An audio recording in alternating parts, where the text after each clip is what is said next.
জুলাই হত্যাযজ্ঞে জড়িত সেনাবাহিনী, র্যাব সহ সব বাহিনীর সদস্যদের বিচারের আওতায় আনার দাবি জানিয়েছেন জুলাইয়ের অন্যতম যোদ্ধা ও জাতীয় নাগরিক পার্টি এনসিপির আহ্বায়ক নাহিদ ইসলাম। জুলাই আগস্টে গণহত্যার দায়ে শেখ হাসিনার মামলায় প্রথম দিনের সাক্ষ্য দিয়ে গণমাধ্যমকে একথা বলেন তিনি। জুলাই হত্যাকাণ্ডের মামলায় অনেকেই জামিনে বের হয়ে যাচ্ছে বলেও ক্ষোভ প্রকাশ করেন এই এনসিপি নেতা। জিএম মাহমুদ জানাচ্ছেন এর বিস্তারিত। জুলাই আগস্টের মানবতা বিরোধী অপরাধের মামলায় ক্ষমতাচ্যুত প্রধানমন্ত্রী শেখ হাসিনা সহ ৩ আসামির বিরুদ্ধে বুধবার ট্রাইব্যুনালে সাক্ষ্য দেন জুলাইয়ের অন্যতম যোদ্ধা ও জাতীয় নাগরিক পার্টি এনসিপির আহ্বায়ক নাহিদ ইসলাম।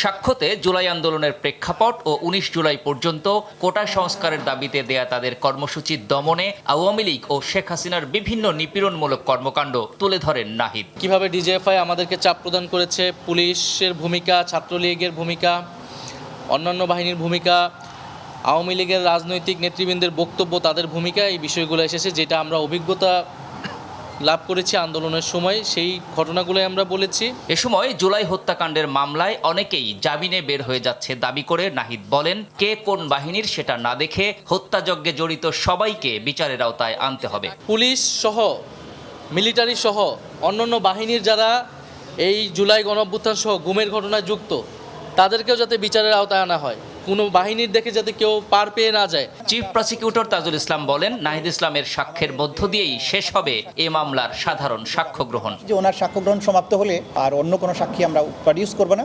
এরপরে আমাদের তদন্তকারী কর্মকর্তা যিনি, তার সাক্ষ্য গ্রহণের মধ্য দিয়ে এই মামলাটা ক্লোজিংয়ের দিকে যাবে বলে আমরা আশা করছি। নাহিদ ইসলামের সাক্ষ্যের বাকি অংশ নেওয়া হবে বৃহস্পতিবার। Thank you.